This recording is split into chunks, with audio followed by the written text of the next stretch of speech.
अब हम फिर सोचते हैं कि भाई जैसे बचपन था, फिर बड़े हुए, बड़े होकर फिर सोचें भाई बच्चे होंगे आनंद हो जाएगा, पुत्र पुत्री होगी, फिर उनकी शादी करेंगे आनंद हो जाएगा।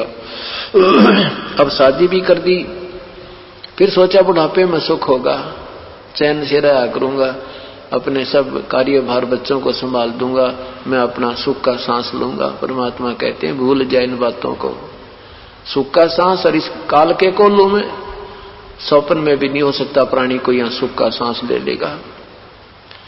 अब संतान शादी कर दी, कभी कोई पोता बीमार है, कहीं कोई पोती बीमार है, या बेटा बीमार है, या बेटी विधवा होगी, या पुत्र की पत्नी की मृत्यु होगी। कहने का भाव यह है कि उस प्राणी को और ज्यादा चिंताओं का ढेर हो जाता है। इस प्रकार परमात्मा कहते हैं कि यदि तुझे सुख चाहिए तो केवल परमात्मा की भक्ति में लगा रहे, और इसकी भक्ति करते करते भी यदि तुझे कोई परेशानी आती है तो शुक्र मना उस मालिक का कि तो चरणों में था, चरणों में नहीं होता तो महा और ज्यादा कष्ट हो जाना था।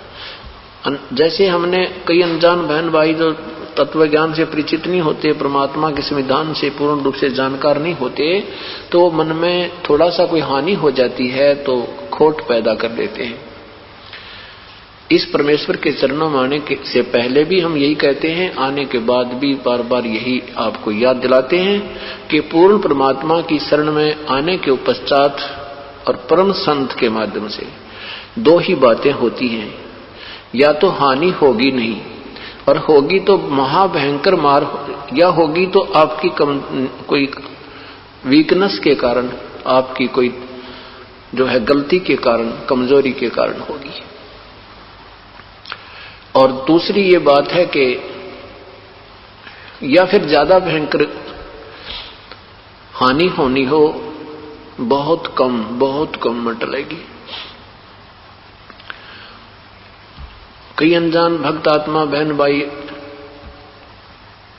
कहते हैं जी ये भी काम, हमने पाठ भी करा दिया, हम तो जोत भी चढ़ा दिया उनके लिए, और सत्संग में भी आते रहते हैं, फिर भी हमारा ऐसे नुकसान हो गया। अब ये पहले तो ये कहना ही नादानी है, ये कमजोरी। हम उनको कहते हैं फिर आपने कोई गलती की होगी, कहने लगे, कहते हैं नहीं हमने कोई गलती भी नहीं की। तो पहली गलती तो ये है कि हमने न्यू कर दिया, पाठ भी करवा दिया, हमने जोत भी चढ़ा दी, हर सत्संग में भी आते हैं, फिर भी हानि होगी, यह भी कमजोरी ही है, यह भी गलती ही है। भगवान के विषय में ये कहना नहीं चाहिए। ये ऐसा कह रहे हो आपको ज्ञान कति नहीं। पहली बात तो यह है कि आप ना तो दान कर सकते, ना पाठ करा सकते, ना आप जोत चढ़ा सकते। क्यों नहीं चढ़ा सकते? क्योंकि हमारे ऊपर अन्य आपत्तियों का इतना ढेर है। कहीं डॉक्टर के पैसे लग जाते, कोई घर का सदस्य शराब पीने लग जाता, वो सारा काम बिगाड़ देता है। तो ऐसे तो हम पैसे बर्बाद कर सकते थे, पुण्य पर भी परमात्मा ने ही आपके लगवाए हैं, आपको सद्बुद्धि देकर, हौसला देकर, अंदर प्रेरणा दे करके, आपके कई अड़े हुए कामों को रोक के। कुछ तो ऐसी आपदाएं होती हैं कि हमें पता भी नहीं लगता, परमात्मा आने नहीं देता, और हम कुछ कमजोरी कर जाते हैं या बहुत ही भयंकर मार होती है, वो थोड़ी बहुत हमारे तक पहुंचती है, हम उसी को मान लेते हैं भाई क्यों हो गया। कारण यह है कि हम यहाँ सुनते हैं कि हमारे ऊपर कोई आपत्ति आनी ही नहीं चाहिए, उस भक्त ने को परमात्मा ने ऐसा प्रोटेक्शन दिया, ऐसा बचाव दिया, उस भक्त को ऐसे लाभ हुआ। फिर कहता है कि मुझे क्यों नहीं हुआ, मुझे ऐसी हानि क्यों हुई। इसके भी बहुत गहरे, इसका भी गहरा विचार होता है, इसका कोई और कारण होता है। जैसे कई ऐसी पुण्य आत्मा हैं जिनके पिछले भी पुण्य संस्कार आपके उनके साथ हैं, और कुछ ऐसी हैं जिनके पिछले पुण्य इतने नहीं हैं, फिर उन्होंने अब त्याग करने हैं, उनको थोड़ा सा इंप्रूव होने में टाइम लगेगा। जैसे एक भयंकर बीमार हो, एक थोड़ा बीमार हो। थोड़ा बीमार तो 2 दिन की गोलियां हम ठीक हो जा, और ज्यादा बीमार हो मानो 3 महीने गोली खानी पड़ जाए जब जाकर सेट होए। तो इस तरह अपनी स्थिति को समझकर प्रभु को उल्हाना नहीं देना चाहिए। अब जैसे किसी ने कंबल ओढ़ लिया और फिर भी सर्दी महसूस हो रही है तो कोई न्यू का मैंने कंबल भी ओढ़ रखा है, स्वेटर भी पहन रखी है और फिर भी जाड़ा लग गया, क्या फायदा हुआ इस स्वेटर और कंबल का? तो क्या कह सकता है समझदार व्यक्ति ये बातें? आज हम भक्ति मार्ग में ऐसे हैं, जब कंबल भी ओढ़ रखा है, स्वेटर भी पहन रखी है और फिर भी सर्दी सता रही है, तो सर्दी ही ज्यादा है। कंबल और स्वेटर ने अपना प्रोटेक्शन जितना उनकी औकात थी वो कर रखा है। अगर यदि ये भी ना होते तो आपको सीधा नमूनिया हो जाना था, मृत्यु हो जानी थी आपकी। तो इसी उसका तरीका क्या है? कंबल को उठाकर फेंक देना या स्वेटर निकालकर डाल देना समझदारी नहीं है। उसका तो और ऐसा ही तरीका अपनाना पड़ेगा, उसको बढ़ाना है, उस प्रोटेक्शन के तरीके को, सर्दी से बचाव के तरीके को बढ़ाना है। जैसे एक कंबल और जोड़, एक और ओढ़ ले, उससे भी नहीं बात बनती है तो को रजाई का प्रबंध कर, तभी वही समझदारी है। तो जैसे हम एक पाठ कराते हैं, जोत बोल दी है, 10 रुपए दान किया है, फिर भी हमें राहत नहीं मिली है, तो यही तरीका है और कोई तरीका नहीं। इसी डोज को और बढ़ाओ और एक दिन देखना सब ठीक हो जाएगा। हम शीघ्रता भी ज्यादा करते हैं। नाम लेने के बाद अगर रास्ते में कोई ठोकर भी लग जाए, अंगूठा फूट गया, तो हम यही सोचते हैं कि ये क्यों हुआ, नहीं होना चाहिए था। छोटी सी हानि भी हो जाती है तो हम मन में करते हैं हमारे क्यों हुई ये, हम और मन में अनजान व्यक्ति जो कहते हैं हमें क्या फायदा हो रहा है। और पहले हम जो पूजाएं करते थे देवी की, देवताओं की, 4 ईंट लाकर मंडी मसानियों की, वहां चाहे कितना ही नुकसान हो जाता और कभी मन में ना आई कि ये नुकसान क्यों हो गया, हमें इनकी पूजा करें।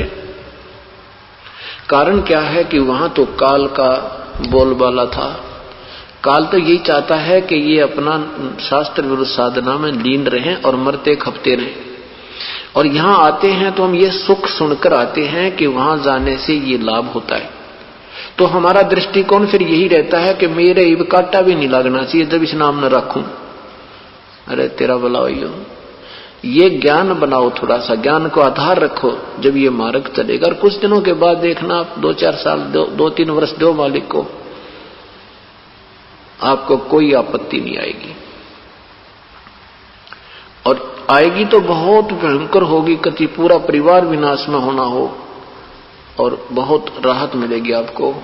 ऐसा कोई संयोग आपका जुड़ा हो, क्योंकि हम युगों युगों के पापों को इकट्ठा किए फिर रहे, पुनों को तो स्वर्ग में समाप्त कराते हैं, फिर यहाँ छोटी मोटी कोई पद पोस्ट प्राप्त करके यहाँ विनाश समाप्त कर जाते हैं। और पापों का तो बहुत ढेर है।